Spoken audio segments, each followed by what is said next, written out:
নমস্কাৰ বন্ধুসকল, আজি বহু দূৰ অতিক্ৰম কৰি আজি এক বুৰঞ্জী প্ৰসিদ্ধ ইতিহাসপূৰ্ণ এক জেগাত উপস্থিত হৈছোহি, যি নেকি আজি এই অঞ্চলত যি বিজয় উৎসৱৰ নামত বীৰ বীৰংগনাসকলে ইয়াত ডাঙৰ ডাঙৰ পুখুৰী খান্দিছিলে।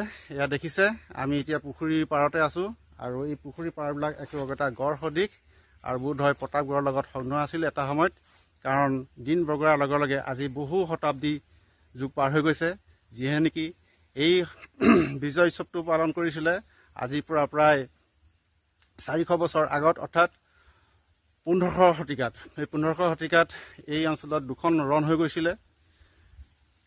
এখন আছিলে আপোনাৰ মোগলৰ লগত, আন এখনো হৈছিলে। নিশ্চয় কমেণ্ট বক্সত আপোনালোকে বুৰঞ্জী পঢ়ি কমেণ্ট বক্সত লিখিব আন কাৰ লগত এই ৰণ হৈছিলে। যিহেতু এক আমি ঐতিহ্যপূৰ্ণ জেগাত উপস্থিত হৈছোঁ আৰু এই ঐতিহ্যপূৰ্ণ জেগাত বহুতো কীৰ্তিচিহ্ন সিঁচৰিত হৈ আছে।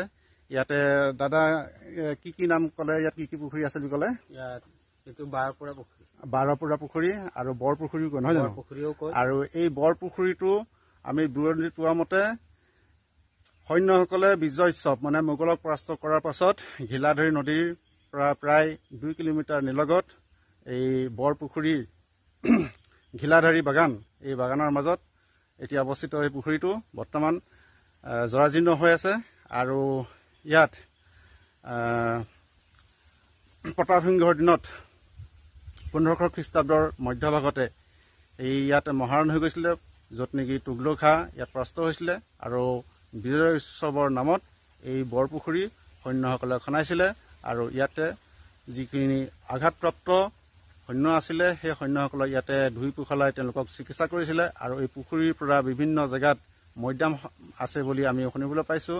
যিহেতু আমি সেইখিনি তথ্য আজি দিন বগাৰ লগে লগে বহুতো স্মৃতি হেৰাই গৈছে। গতিকে সেই স্মৃতিখিনি আজি ইউটিউবৰ জৰিয়তে আপোনালোকৰ মানস পথত জিলিকাই তুলিবলৈ পুনৰ চেষ্টা কৰিছোঁ। গতিকে my YouTube blog CNK Assam কি ক'ত কিয় বিখ্যাত, পুৰণি নাম নতুন চিনাকি, এই চেনেলটো ছাবস্ক্ৰাইব কৰিব আৰু বন্ধুবৰ্গসকলক নিশ্চয় শ্বেয়াৰ কৰিব বুলি ভাবিছোঁ। এতিয়া পলম নকৰিবলৈ যাওঁ বন্ধুসকল, আজি 12পুৰা পুখুৰী অৰ্থাৎ বৰ পুখুৰী বিজয় উৎসৱত খনোৱা সেই সৈন্যসকলে খনোৱা সেই পুখুৰী আমি আপোনালোকক দেখাবলৈ গৈ আছোঁ।